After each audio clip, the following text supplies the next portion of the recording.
সঠিক নিয়মে কিভাবে পার্মানেন্টলি টিকটক আইডি ডিলিট করব অর্থাৎ চিরদিনের জন্য সেই প্রসেসটি আজকে আমরা দেখব। তার জন্য আমরা সরাসরি চলে যাব টিকটক অ্যাপ্লিকেশনে। আমরা চলে এসেছি আমাদের টিকটক আইডিতে। তারপর আমরা চলে যাব আমাদের যে প্রোফাইল আইকন আছে আমাদের সেই প্রোফাইল আইকনে।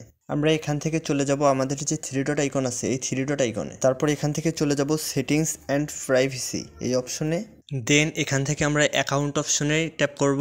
তারপর আপনারা এখান থেকে দেখতে পাচ্ছেন ডিঅ্যাক্টিভ অ্যাকাউন্ট। এখান থেকে আপনারা যদি চান তাহলে আপনারা অ্যাকাউন্টটা ডিঅ্যাক্টিভ করতে পারেন, কিন্তু আমরা কি করব, আমরা এখান থেকে আমাদের অ্যাকাউন্টটা ডিলিট করব। এই জন্য আমরা নিচের অপশনে ট্যাপ করব, ডিলিট অ্যাকাউন্ট পার্মানেন্টলি, এখানে ট্যাপ করব। তারপর আমরা যে অ্যাকাউন্টটা ডিলিট করব, আমরা কোন কারণে ডিলিট করব তার একটি ইস্যু দেখানো লাগবে এখানে।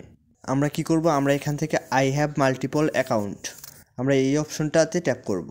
তারপর এখান থেকে কন্টিনিউ অপশনে ট্যাপ করব। তারপর আপনারা যদি চান আপনার অ্যাকাউন্টের যত ইনফরমেশন আছে সব ইনফরমেশন এখান থেকে ডাউনলোড করতে, তাহলে এখান থেকে রিকোয়েস্ট ডাউনলোড এই অপশনে ট্যাপ করবেন, করে আপনার অ্যাকাউন্টের সব তথ্য ডাউনলোড করতে পারেন। কিন্তু আপনারা যদি তা না চান তাহলে আপনারা এখান থেকে টিকমার্কটা অন করে দেবেন, দেওয়ার পর এখান থেকে কন্টিনিউ অপশনে ট্যাপ করবেন। তারপর আপনারা দেখতে পাচ্ছেন এখানে একটা গাইডলাইন শো করছে।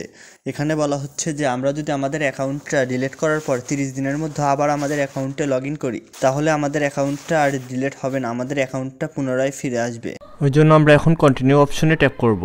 এখন আমরা কোডটা কই পাবো? আমাদের কোডটা পাওয়ার জন্য আমাদের চলে যেতে হবে আমাদের যে জিমেইল অ্যাকাউন্টটা আছে আমাদের সেই জিমেইল অ্যাকাউন্টে। তার জন্য আমরা এখন চলে আসলাম আমাদের জিমেইল যে অ্যাপ্লিকেশনটা আছে সেখানে। আসার পর আপনারা নিচে থেকে এখানে দেখতে পাচ্ছেন টিকটকে আমাদের একটা কোড দিয়েছে, এই কোডটা আমরা ওখানে বসে নেব। এই দেখুন আমাদের এই কোডটা এখান থেকে শো করছে।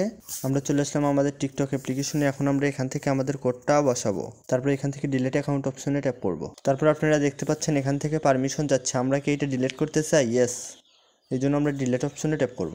আপনারা দেখতে পাচ্ছেন আমাদের টিকটক আইডিটি সম্পূর্ণভাবে ডিলিট হয়ে গেছে।